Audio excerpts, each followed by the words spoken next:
Warhammer 40,000 Dawn of War has been in hibernation since 2017, and its most recent installment was far from universally well received. So when King Art Games was handed the task of bringing it back, there were a lot of tricky decisions to navigate and an eager but picky fanbase to face. We recently got to chat with creative director Theysen and senior game designer Elliott Verbiest about how the team is calling the shots. Boss, we're gonna crash into the planet! Yeah, good. They won't get away this time. Crash faster!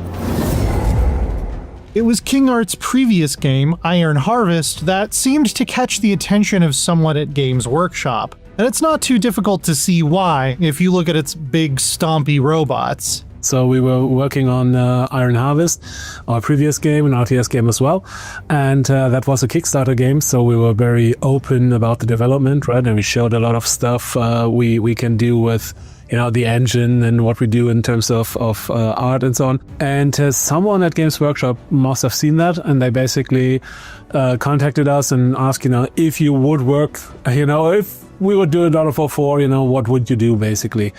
And, you know, so we made a little pitch and we sent them over our ideas in the presentation, and we didn't really heard back from them a lot, right? And so we basically thought, okay, that's it, right? It's like cool that they ask us, basically. And then when Iron Harvest came out, it was successful, right? They basically came back and said, okay, let's talk about it for real. But you can't really believe it, right? So it's more like, yeah, well, okay, now they're asking us, but, you know, in reality, you know, we're not going to make Dawn of War 4, you know, and slowly but surely it becomes more realistic, and but you don't really dare to believe it, right? And then at some point, you know, you sign the contract and it's like, holy, you know, it's there, we're doing it.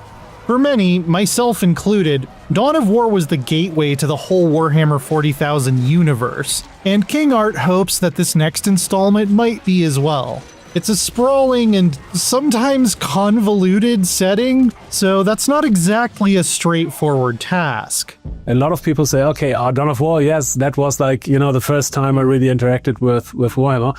And so for us, it was very important to basically make a Dawn of War 4 that is, you know, of course for fans, but also like a potential entry point for someone who's new. I remember basically how I felt when I played the game like Dawn of War for the first time, and it was like, okay, it's super cool, but also I don't understand a lot, right? But I understood enough, so the game was fun, right? It was not like I had to know what, you know, all the different weapons do or something like that. It was more like, okay, I can figure it out, right? And I think that is also the approach we take for Dawn of War 4, which is basically, without any prior knowledge of Warhammer, you know, you still need to understand what the factions are about, what the units are about. You know, you won't understand all the different weapons and equipment and all of that, but it's fine, you know, you can figure it out. Taking the brutal, aggressive orcs as an example, the goal with the design of the whole faction is that you should naturally be able to figure out how to play without knowing a ton about their lore or even having it spelled out for you. But those of us who have been living part of our lives in this universe for years should still have stuff to be excited about. You know, we don't really tell the players, you know, if you play orcs, you know, you should have a lot of units and a lot of buildings and, you know, just have this explosive expansion. It's just kind of feels natural to play that way, right? Because buildings are cheap, units are cheap, you lose a lot, so you build a lot, right? And even if the people don't know what orcs are about, you know, they can still play them correctly. Yeah, and I think that's something I would jump off on, is I think that's actually one of the main appeals for the Warhammer 40k universe, is that enormous breadth and depth of things that you can potentially learn.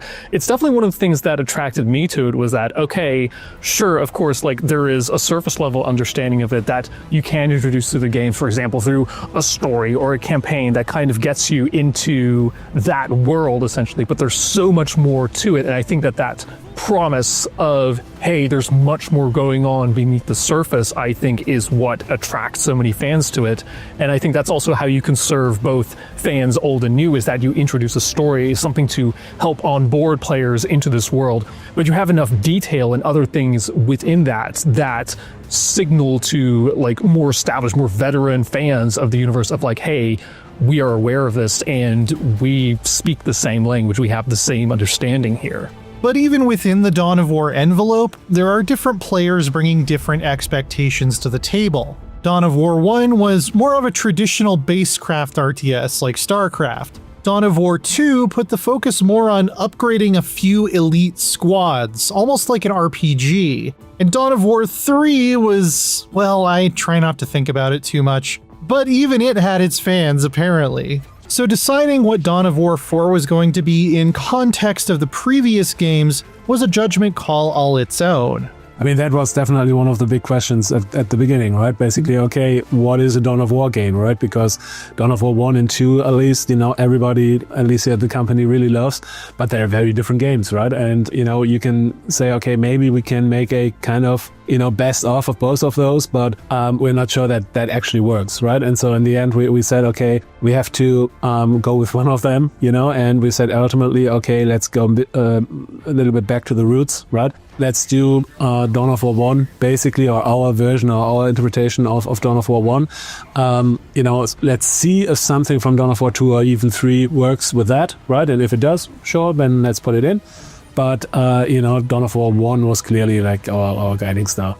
Yeah, and it's really interesting because that also informed a lot of the gameplay and design decisions that we made as well. The real-time strategy genre is also something that has very different market segments or different audiences that have very different, sometimes conflicting needs. And I think that having that clarity of vision of we want to go for Dawn of War 1 and how people felt about that definitely also informed a lot of the choices that we made as to what kind of parts of the game are we focusing on. So that's why we have this emphasis on the campaigns as kind of like our flagship feature, as well as having all these, fantastic cinematics and CGIs that we then have to inform that story, because that's something that I think a lot of people were missing from this genre for quite a while. And storytelling is poised to be front and center for Dawn of War 4. While many RTSs have led with a competitive multiplayer mindset, King Art is putting a lot of emphasis on their dynamic campaigns and the single-player experience. Because that is the first